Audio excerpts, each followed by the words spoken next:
Thanks for having me. So, letting go without losing control. When I first heard the topic, a number of things came to mind.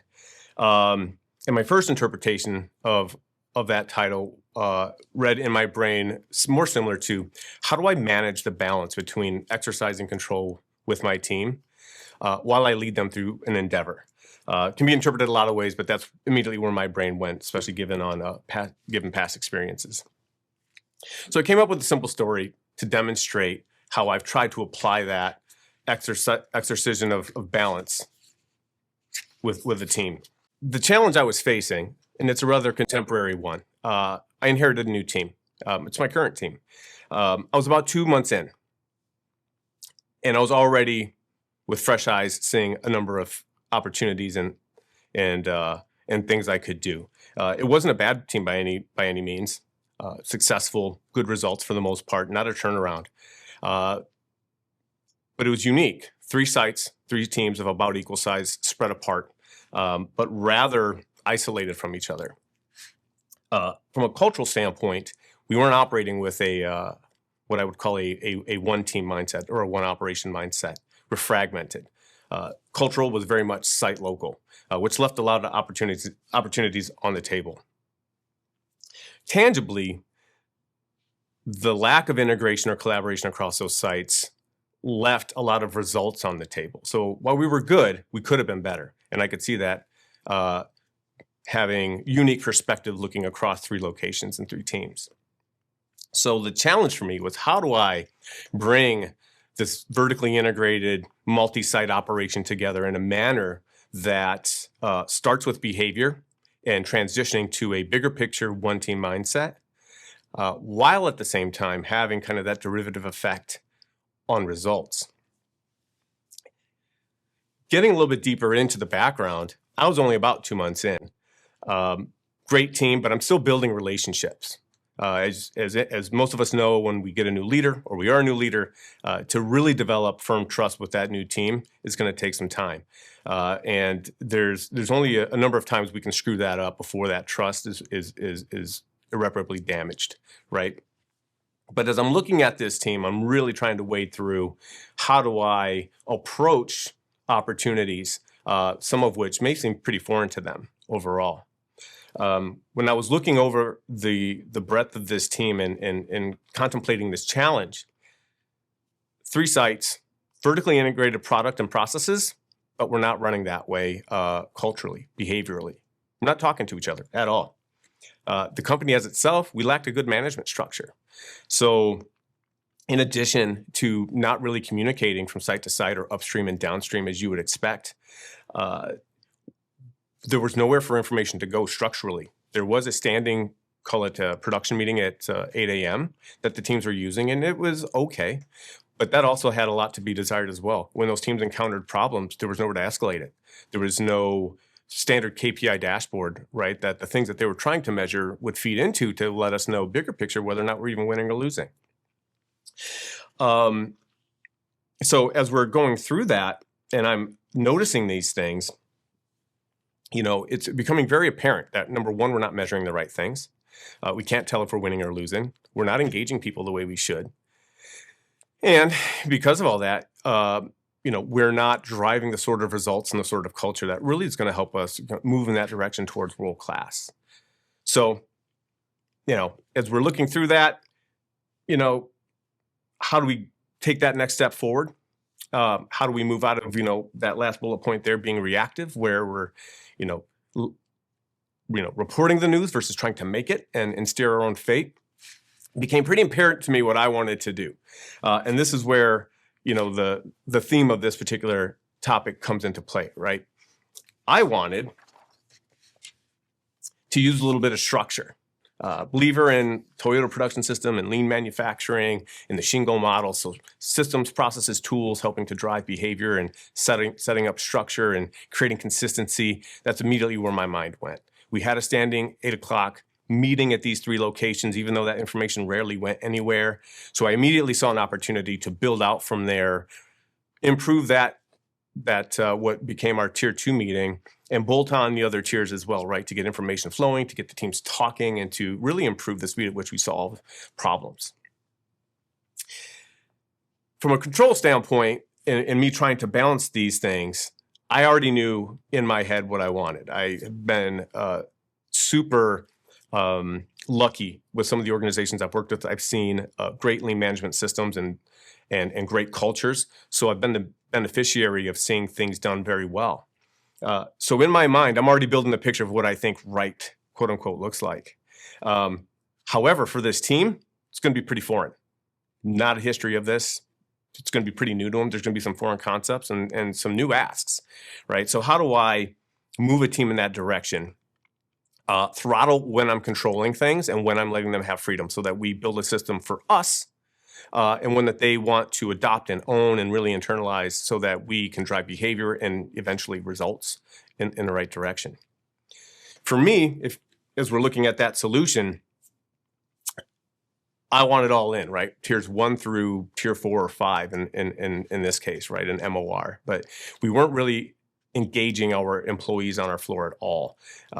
In some cases, there was no engagement except an end of month kind of wrap up meeting where we would take a look at some results. So step 1 was let's start engaging the people, right?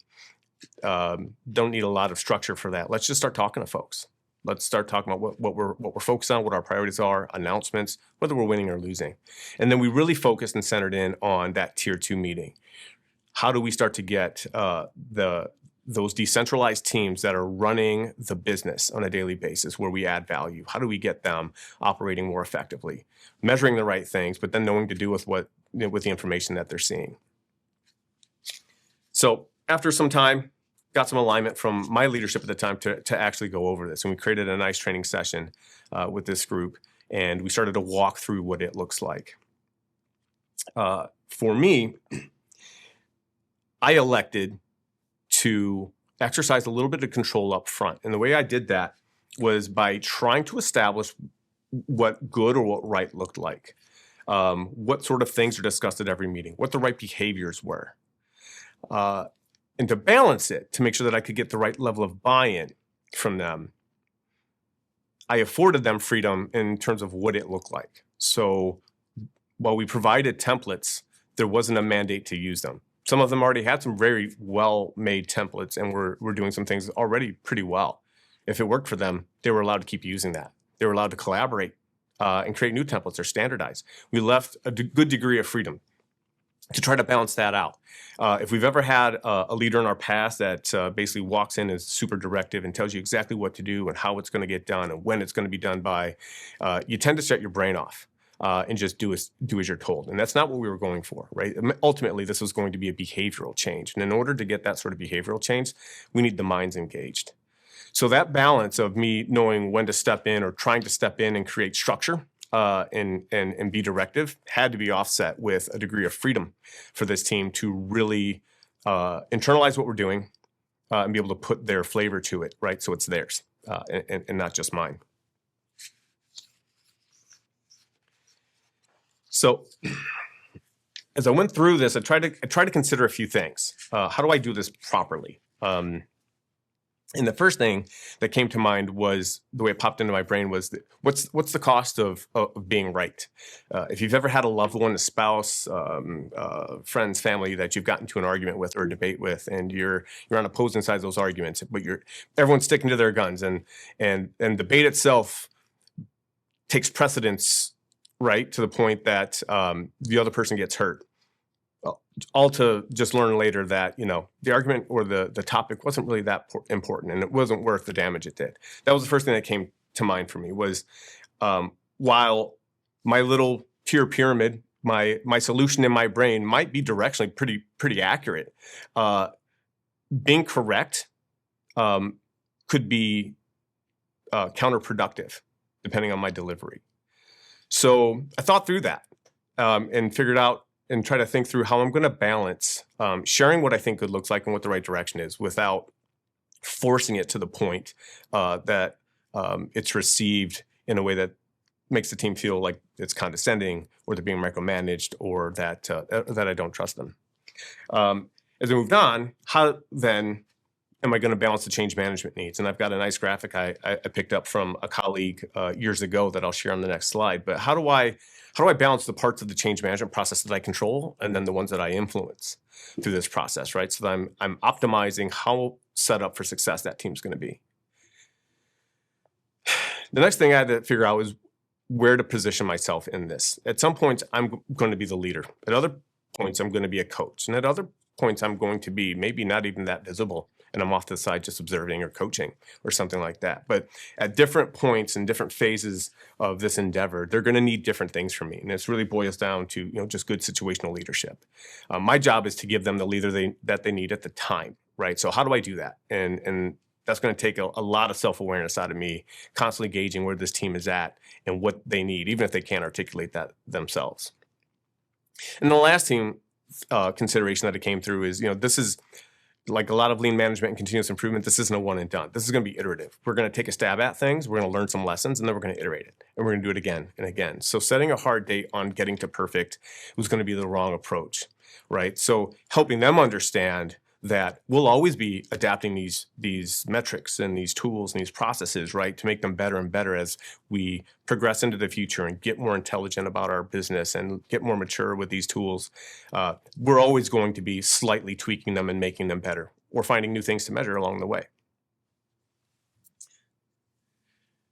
I wanted to share this because I thought it was important, and it's one of the simplest breakdowns of change management I've ever seen. And I got this from a colleague at a previous employer, Abbott, and I really enjoyed it. But it breaks change management into a series of kind of 5 categories, right? And if you have all the categories present, the odds your change will be successful are pretty high. And it starts with vision, and then incentives, or what's in it for them, the skills, the actual capability to do the work you're asking for, the resources. Do they have the time? The budget, the equipment, whatever. Do they have the resources to do the work? And then do you actually have a plan to implement it? And you can see as you walk down that chart, right? As you start to remove elements, and those elements are missing, you get different responses out of the team, right? So you remove vision, right? You get confusion. You remove incentives, and you get resistance. They don't understand why it's important in the first place or why we're even doing this, right? And so on and so forth. So as I looked at those elements and tried to understand where do I have control, where do I have influence to support those, right? There was a couple things I knew that I could really have a lot of control over and really help shape the endeavors we were looking at to expand that tier system for us. And the first was vision. I 100% could provide why we're doing this, the big picture of how it's going to make us better and in the direction that we want to go. I own that one. So I took that one. I could control, on some level at least, the incentives, right? How do I paint the picture for them of what's in it for them? Is there a way to actually incentivize them along the way? And there was. I had some control over that as well. Start to get into things like skills, right? I don't necessarily control that. I can identify maybe what skills were needed. I could maybe set up the training for them to learn those skills, but I can't make someone learn something, right? So there's an element of the individual that's present, right, that I don't control.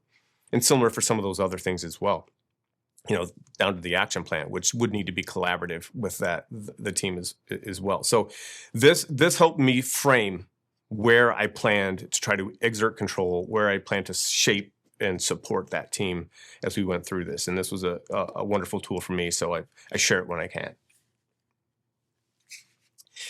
Ultimately, this has been a great process. We're now nearly a year and a half into this. We have that pyramid I showed earlier is for the most part in place. From the monthly operating review at the top of the pyramid all the way down to daily tier 1s with every production team we have.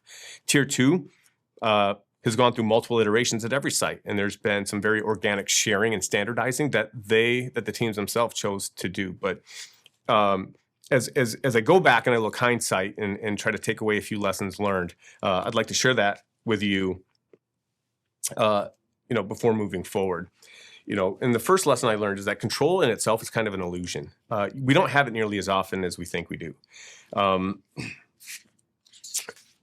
There's a few things you can control, and you can control things at certain points in time. But to sustain controls is nearly impossible. And if you think about the type of leader you want to be, you're probably not going to want to try to control everything. You don't have it as often as you think you do, but you do have it. And there's certainly scenarios where it's appropriate to exercise that control. And things that come to mind are, setting tone or direction, setting standards around conduct, ethical moral behavior, critical or emergency situations, things around safety. There's certainly times where it's appropriate to exert control as a leader and grab the reins firmly. But there are times when it's not, and we need to share that control with our teams. Moving on to that second point is, forcing your control when it's not the right time really hurts the team. It kills initiative. If you've ever had a boss micromanage you, it absolutely sucks your will to go above and beyond right out. So timing is critical, right? And understanding when it's a natural spot for a leader to exercise that control and when that control really belongs to the team and they should have the ball and they should be the ones running with it, right? And you're now starting to put on a different situational leader hat to support that team. Ultimately, leadership is influence, if you think about it. If you're getting things done because you're forcing activity, there's another word for that, and it's called coercion. So we want people to align to our vision and what we're trying to accomplish and where we want to go as an organization. And we want to win on the merits of that vision and those ideas, not because we forced it, right? And you'll build stronger bonds within that team if you're able to do that and lead through influence as often as possible. And then the last thing I settled on was, there's two things, and I tell this to my sons that we actually do control. We control them all the time. That's attitude, and that's our level of effort or our actions. Regardless of the hat I'm wearing with my team, whether I'm in control and directing, or I'm coaching and supporting, or something else, or maybe even out of the way, right? I'm always in control of how I present myself to that team attitude-wise and how I behave around them. As they're iterating the process and learning, and sometimes stumbling and reiterating and reworking things to make it better, how I respond to that, both verbally and non-verbally, is going to matter to them. Right. So being very cognizant of how I'm presenting as a leader when we fall down or we try something and it didn't work, instead of getting up in arms about it or being upset about that, taking that positively. It's something we learned. OK, how do we apply that learning and then try again? And using that to help set an example as we try to work through things and work through the process of making ourselves better. The second lesson I learned is to spend a little bit of time thinking about why I want control. So as I stated, there's certainly appropriate times for a leader to be in control, understanding when it's appropriate and then why you want it. Sometimes it's ego. We just want things our way. Sometimes it's fear of failing, and maybe that's a lack of trust with the team, or maybe they don't have the capability they need. Lastly, maybe it's just an understanding of leadership in general. Sometimes new leaders especially may think it's their job to have all the answers and to be directing all the traffic, and that's really not the case. Actually, our role as leaders is to try to get the best outcome we can for our team, for our customers, for our organization. That best outcome is going to come when we utilize our team to the fullest ability and we're leveraging the best solution from that team. Sometimes it's our job just to shape the environment for them and set them up and stage them to do their best work and let them win. And you can't do all of those things above if you're trying to control everything that's going on, right? So going back to that concept of balance and when to use it. Ultimately, my takeaway is, control is shared. Sometimes I have it, sometimes it's shared and I'm giving it to someone else. Use it when it's appropriate to do so, and share it when it's appropriate to do so. And you'll get the most out of your team. You're more likely to accomplish your goals and see your team win.